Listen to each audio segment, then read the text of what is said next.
It's another delicious day here in the Let's Make Food from Food Kitchen, and today I'm here to make a red beer, or a red eye.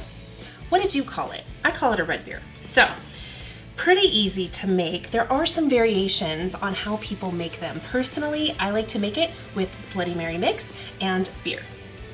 You can use just straight up tomato juice and beer. My mom's gonna like this one, clamato juice and beer. Now, couple of things to consider when you're making this. Light beer tends to work best. You can use whatever beer you want, really.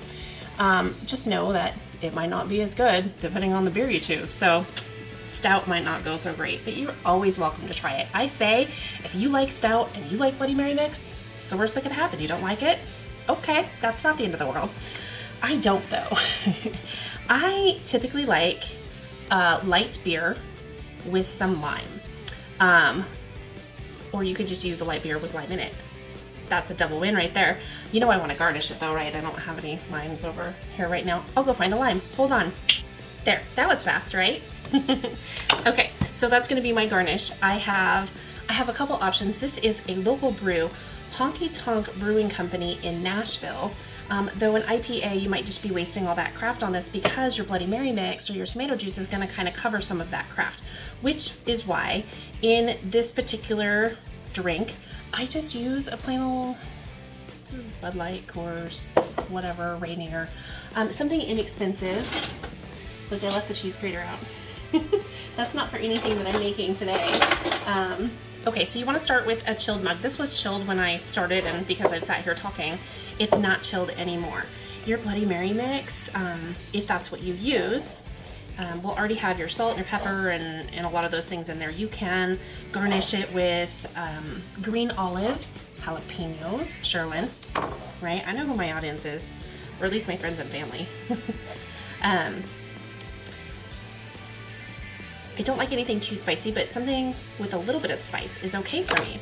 This particular Bloody Mary mix is new to me. I have tasted it one time at another one from the Artisan Festival in Nashville back in, I think it was mid-June. They were across from the booth I was working in. I do work, as a reminder, I work events and things as a brand ambassador, and Grateful Marys happened to be across from me, and I kept watching all weekend. It was a 3-day deal, and I didn't get over there until Sunday. And I talked to the gentleman there. He's one of the co-founders of it, and I tried it, and guys, it's really good. It's craft. It's crafted, which if you know my channel and you know me, and if you don't, welcome, I'm about to tell you. A lot of what I do in my food portion of this channel is I make it from scratch as much as possible to remove a lot of the unnecessaries, the extra preservatives, things like carrageenan, things that artificial that we don't need in our bodies, in our diet. And I'm gonna preserve with this. Just kidding. And Grateful Marys just struck me as one of those things. Now, this is not a sponsored video. I bought this bottle at full price at the market. I did reach out to them and said, hey, you know, if you want to come be on the show and talk about your product, I would love that. That'd be great. I'm hoping I hear back. But in the meantime, if I don't, that's okay, you guys. It's okay. I still support it, even if I never hear a peep from them. Totally fine. Because it's the type of product I believe in. And this one has CBD. CBD. They have one that doesn't, so they have a CBD version and one that does not have it. And my understanding is there's no THC in it at all, so you won't test positive for THC. I'm just looking to see if I can verify that. And here's one of my other favorite parts about this. It's a veteran-owned, veteran-created product. So, guys, good job on this. GratefulMarys.com. Shake it well, it says. Shake it well. So what I want to do is put some of my Grateful Marys into my glass. I'm going to use 3 ounces because that's my taste. I like to have a lot of the Bloody Mary mix in there. Okay, just like that. Okay, and then I'm just going to pour my beer right on in.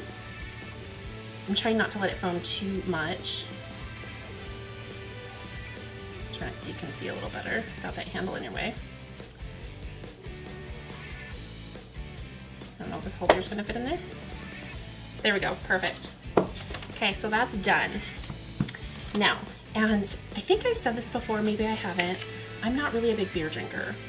Very rare that I do. And when I do have a beer, it's usually a red beer. I got a nice thick slice for my garnish because this is a nice like, big mug, so I want a big garnish. I am just going to take a spoon and stir it very gently and slowly so it doesn't bubble over. I'm going to garnish it with my lime. And it is done and ready to go. Look at that, it's so pretty. This one's great on a hot day. You've been out, you've been playing, you come home, you want a nice cold beer, get a cold mug, put some of this in there, put your favorite Bloody Mary mix in there, clamato juice, tomato juice, whatever it is you want. Do what you prefer. If you use straight tomato juice, just add a little salt and pepper to your taste and spice it up a little. I really like this one, you guys. I like this one. Thanks for joining me here today in the Let's Make Food from Food Kitchen for another episode of Muddled Up. From my kitchen to yours, cheers. That's one boy puppy.